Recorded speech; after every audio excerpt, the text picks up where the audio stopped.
Hello, welcome to the program. I'm Min Sun-hee with our group of foreign journalists. Welcome to the show. Good to be back, thanks.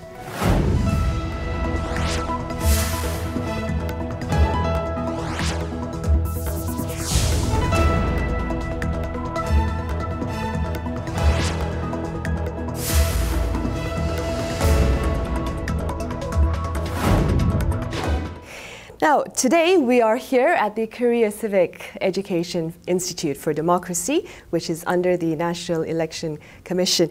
We're on the set of a mock polling station that seeks to help voters familiarize themselves with the procedure of casting their ballots. Eva, are polling stations in France similar to that here in Korea? Yes, there are. Actually, I just voted in the French embassy last week, and they do look like that, but we don't have this stop sign over there. Otherwise, it does look similar. Right, I see. Well, news related to the presidential election and others related to North Korea's nuclear ambitions have been making headlines here in this part of the world. What are some of the stories, Elise, that have been making headlines in your country? The White House summoned all 100 U.S. senators to talk about North Korea with the Secretary of State and the Secretary of Defense.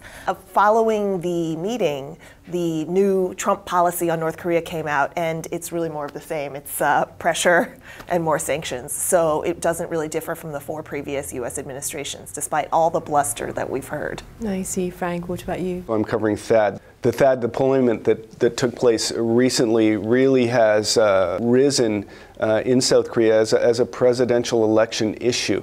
And we're seeing some differences between the two main candidates in terms of their support or questioning of THAAD.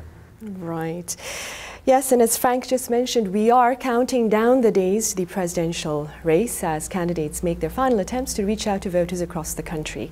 In this edition of Foreign Correspondents, we explore the televised presidential debates that have been offering viewers with an opportunity to visually compare the contenders. Campaigning has been fierce ahead of the May 9th presidential election. Candidates have been working around the clock to secure each and every vote. One of the best ways to speak directly to voters is through televised debates.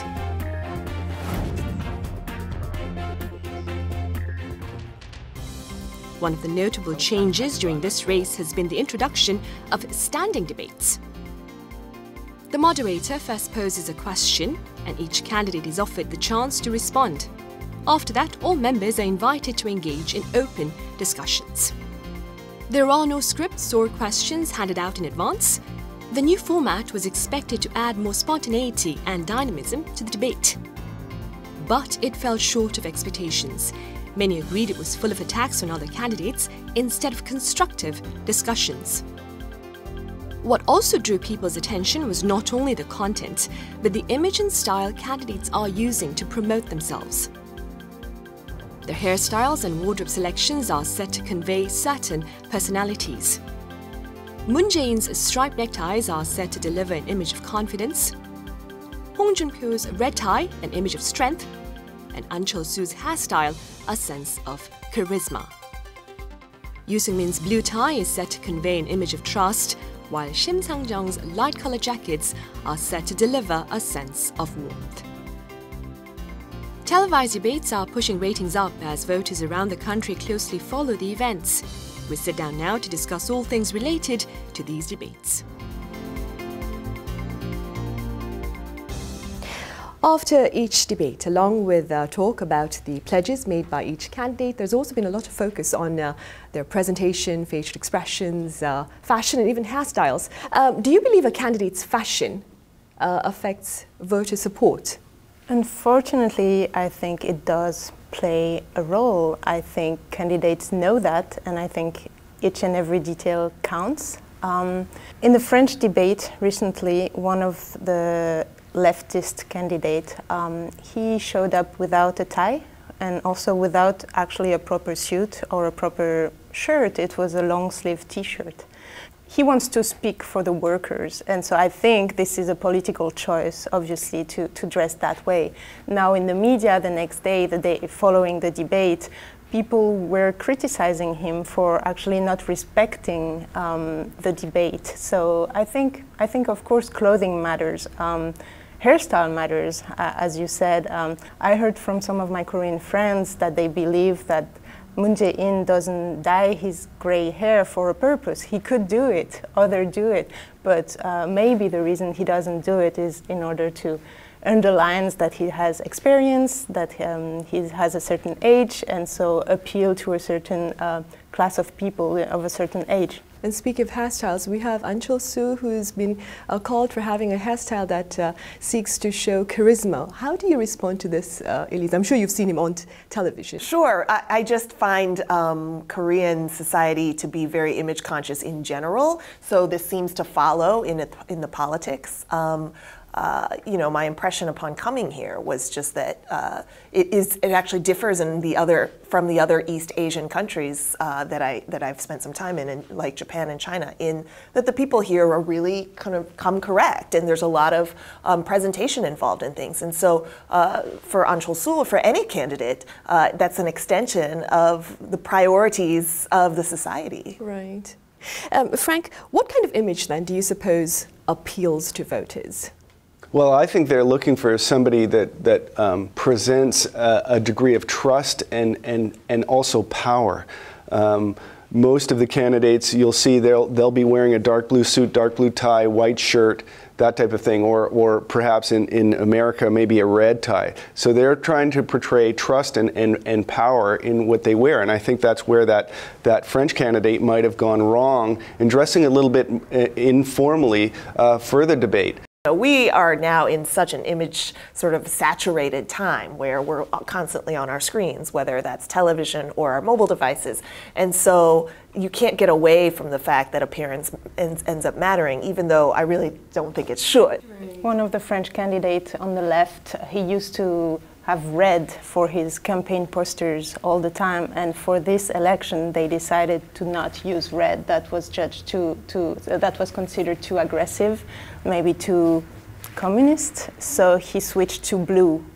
Oh, I see. Okay. Whereas Hillary Clinton, in her one of the main debates with Donald Trump, she deliberately wore red to come across as having a little bit more power and a little bit more flair, because that was seen as lacking in her campaign. So certainly there is a lot of thought going into the process. Right. Now, for the first time in Korea, candidates in the race this time around also took part in an unscripted standing debate. Now, what is the difference between having like scripted notes and being seated throughout the discussion versus unscripted standing debate? What would you say is one of the major differences? I think the unscripted nature makes everything far more interesting than standing versus sitting. You know, just being able to kind of talk free form and expound on your ideas on the fly, I think is interesting to see how the candidates think. And I like that. But overall on the debates, I would say I've been surprised that the Korean debates have focused so much on personal issues and like the personal pasts of the candidates and not policy. So a lot of the debates overall have turned on, you know, what you've said and what you wrote and, you know, what you did in college and all these things, which I think is actually less important to what the candidate would do in office and what they've done in their political lives. I looked at that just a couple of days ago between JFK, John F. Kennedy, and Richard Nixon, and they were very respectful of the other person that they were debating. Whereas what you see now in U.S. debates, and I think what South Koreans have criticized about these debates, is rather childish bickering, a lot of that, and about, you know, their past rather than about policy, which is what I think the voters really need to hear. Right, definitely. Like Elise and you just mentioned, and Frank just mentioned, viewers did complain that much time had been spent on finding fault among each other rather than on providing viewers with an opportunity to objectively assess the thoughts and policy directions of the candidates. But the debate itself lasted just 120 minutes. Do you suppose more time should have been allocated for this debate? I mean, the debate in the US between the two major contenders took 90 minutes, which would be roughly about 39 minutes or so per candidate, but in Korea, each candidate had just 18 minutes. I think 2 hours is long. I think it shouldn't be longer because people will not stay in front of the TV and watch for much longer. In France, one of our debates was over 3 hours. People complained about that. On Twitter, people made jokes about that. They said, I need to sleep too, I need to do something else. So I do think we need more time, but maybe just more debates, maybe different forms, finding different forms, because the debates are for the voters, and the voters can't sit and watch for too long either. Right. I think one of the problems with the debates in South Korea is that there's 5 candidates that are trying to discuss the issues, and there's really only 2 candidates that have a chance of being elected, Ahn Cheol-soo and Moon Jae-in, and there has been talk about this. I think that there'd be tremendous benefit in just having those 2 leading candidates debate. What happened in France after that 3-hour-long debate is that the journalists decided to, instead of a last debate, to give 15 minutes to each candidate, so the 11 of them, 15 minutes of question and answers in front of the journalists, and that was it. That was instead of a last debate, and that's the first time they decide that. I see. A recent survey here in Korea shows that 3 out of 10 voters remain undecided. And of those undecided voters, they claim that they would base the decision on the televised debates. What can a candidate do to raise his or her chances of being selected, Elise? I think it's fascinating how much voters say that they rely on debates to change their minds, when in actuality, often a lot of these undecided or so-called undecided voters in polls have already made up their minds. Like, they've already tend toward one political leaning or the other, or already tend toward one candidate or the other, and say that, watching these debates will really change something. Typically they don't. But there have been moments where candidates slip up in a debate, like really say something that they didn't mean to, or then they have to apologize for, or then reveals some truth. And that is where I think debates can make a 2 to 4% difference, and that could change the minds of these candidates. Absolutely. It's most important that a candidate not make a mistake in the debate. A mistake would be, somewhat fatal, and 2 to 4%, 4%, that can turn out to be a landslide. Right? So it's important for the candidates not to make a mistake. But typically, I agree, most people have really made up their minds. Also, it's very difficult for researchers to determine what is the key factors in swaying those undecided voters. Is it ads? Is it in South Korea, the trucks driving around in the street and people campaigning in the street? Is it the debates? Is it their own previous political leanings that are going to, encourage them to vote for one party or another based on their ideology? So it's really difficult to connect the vote with the results of the debate. Right. Eva, as a voter, what perhaps should he or she focus on when watching these televised debates before making his or her decision about a candidate?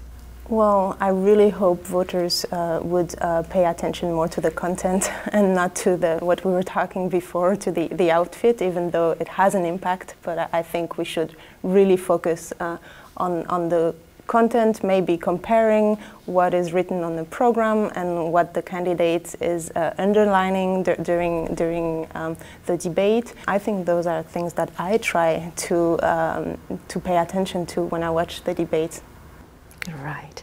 Now, the impact of televised debates is no doubt great, and in this next report, we take a look at the history of these discussions. Televised debates have become a centerpiece of modern elections. In countries like the United States, France and the UK, with strong debate cultures, they are considered some of the best ways to gauge a candidate's views and qualifications. In 1960, ahead of the 35th US presidential election, 4 debates were televised, and they played a decisive role in the outcome of the race. Richard Nixon had been leading in the polls ahead of the debates. But on air, he was seen as anxious and worried, leaving a bad impression on voters. In contrast, John F. Kennedy was seen as confident, looking straight into the camera and appealing to voters as a young and ambitious leader. In the end, Kennedy came out the winner, becoming the youngest president in US history. Ronald Reagan is also said to have benefited from televised debates in his 1984 bid for a second term against Walter Mondale at the age of 73. At the time, Reagan used the opportunity to turn the age issue into a witty response and in the end secured his re-election. There are also blunders on TV debates that have led to downfalls of candidates. George H.W. Bush was remembered for checking his watch during a 1992 debate and stumbling through his answer. He eventually lost in the race, failing to extend his term. In a 2000 debate, Al Gore drew attention for his loud size and body language, which left a negative image. He also lost the race. It's not just what candidates say during these televised debates, but how they say it, what body language they use, and what facial expressions they have that influence voters. These open discussions will likely remain crucial platforms in shaping future election outcomes. Elise, last year the US held its presidential race. We talked about it earlier as well. What were some of the differences in approach to these debates by the two major contenders? We had an unprecedented presidential candidate in 2016 in Donald Trump, who is now president, in that he had no governing experience and no political experience. And so his approach to the debates were actually also unusual, no surprise, in that he barely prepared. And that really showed in that he underperformed expectations and underperformed his opponent. But ultimately, a lot of voters vote on their own personal preferences, irrespective of how these candidates perform on television. Right. And again, and also looking at the polls before the debates and the polls after the debates in the U.S. election, all the polls were wrong. They all said that Hillary Clinton was going to be a comfortable winner in the election. So looking at how, research organizations and of course the media covers an election, you got to question whether they're going to be able to accurately forecast the outcome or determine, the benefits or drawbacks of televised debates. Right. What role do you suppose you could play to make sure that this decision is wise, can I say? Maybe stay out of it. I mean, one of the things that I like about the debates is that the media, it's unmediated a little bit, right? You're given these candidates and the media can't control what they say. They can't control the soundbite that's being chosen to play on their news shows. The audience generally is sort of has to approach it from a more sort of objective perspective. They're not being fed the news that they want to see on their own specific network. But I think that largely the debates are failing because they've become these sort of bickering enterprises that we didn't see when we look back at the first debates, where you had candidates able to really explain their policies and talk a little bit more civilly about what's going on in governance. Right. Elise, we have a record number of candidates in the race this time around here in Korea. And because of this, some have claimed that it would have been better, like Frank said earlier on, to have had bilateral presidential debate rather than multilateral talks. What are your thoughts on that? I think you could have both. I mean, if you're going to have this many debates and this many television networks are going to sponsor debates, then you might as well change up the formats for them so that you're offering your viewers various things, or you could divide up the debates on themes, do an entire debate only on foreign issues, do an entire debate only on domestic issues. You could do that so long as there is a basket of options for viewers. I agree. I think we should take that opportunity with all the channels that we have with the internet. I mean, why stay on 30 years ago, 40 years ago, like debate? We have more options. We have a different type of media. We should use them. And actually, I mean, Twitter plays a big role. And so I think the debate, at least in France, the debate is still a moment that people is kind of solemn. People will sit down, watch it with family, with friends, talk about it the next day. But around the TV debate, there is a lot of things happening on the internet, also during the debate and after the debate. And I think that changes things. And the staff, the campaign staff of the candidates during the debates, they take the punchlines and they tweet it with the official Twitter account of the candidate. And so this is a whole new way of seeing the debate and using it. Right. Frank, let's turn our attention to the moderators of these discussions.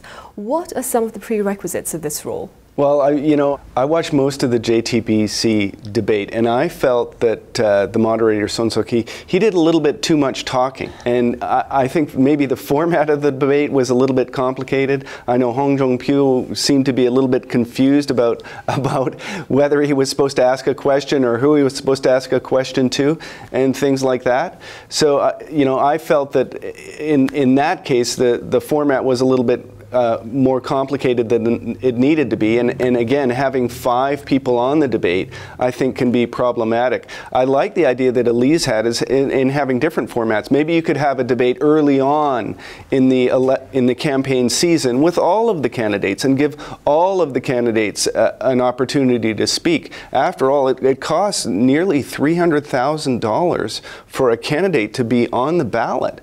That's a lot of money, and I think that person, maybe with that type of commitment and that type of support, should be given an opportunity to address the public. Right. Among the many presidential candidates worldwide who took part in televised debates, who, Elise, do you remember the most? I don't remember particular debaters. What I remember are particular debate moments. For example, there's the famous moment in the vice presidential debate of 1988 between former U.S. Treasury Secretary Lloyd Bentsen and Dan Quayle, in which Dan Quayle somehow invoked John F. Kennedy. And famously, Lloyd Bentsen, who was running with Michael Dukakis at the time, said, "I knew Jack Kennedy, you're no Jack Kennedy." I have as much experience in the Congress as Jack Kennedy did when he sought the presidency. Senator, I served with Jack Kennedy. I knew Jack Kennedy. Jack Kennedy was a friend of mine. Senator, you're no Jack Kennedy. There's moments like this that sort of last, in the 2012 race, there's a famous Mitt Romney gaffe where he was challenged about having women on his staff, and he said, I have binders full of women, as if women were objects or pieces of paper that are just in binders. I was serving as governor of my state because I had the chance to pull together a cabinet, and all the applicants seemed to be men. I went to a number of women's groups and said, "Can you help us find folks?" And they brought us whole binders full of women. This ended up, sparking many internet memes. And so, it's not like great debaters that I remember so much as great debate moments. And that's what's so fun about these unscripted things for journalists. Right, definitely. What about you, Eva? Do you have anyone in mind? Because we're currently in the French election in the middle, I will talk about that again. There is one candidate that I think everyone agrees is a great speaker. His name is Jean-Luc Mélenchon, and he arrived number 4 after the first round, so he didn't make it, but he got 19% of the votes, which is huge compared to where he was a few years ago. And whether you like his ideas or not, whether you're left or right, I think everyone agrees that when he talks, everybody listens. He used to be a French teacher, he studied philosophy, and so he quotes poems during interviews or on the debate, and he knows how to make you listen to him, and he knows how to use history and literature and cultural references inside his speeches, and I would say he is a great speaker. I see, and he probably sounds really learned then. Yes. I see. Elise, do you believe televised debates will continue to play a dominant role in elections? Whether they sway elections, I obviously quibble with, but whether they are a big part of the campaign season, yes, of course. We are in an image-saturated environment. They're largely to continue. Right. Well, before we end the show today, perhaps we can have a few words from you, Eva, about today's discussion on the fashion presentation of Korea's presidential candidates. Well, for me, it's a very special period with the Korean election and the French election at the same time. So I think it's very interesting to sit down with you and compare and think about the way that it goes in both countries. And I will for sure look into the results of both countries very soon. Right. Now, keeping in mind the ongoing presidential race, I would like to end today's episode with a few words of wisdom regarding the importance of voting by former US President Abraham Lincoln, who claimed the ballot is stronger than the bullet. Thank you for watching.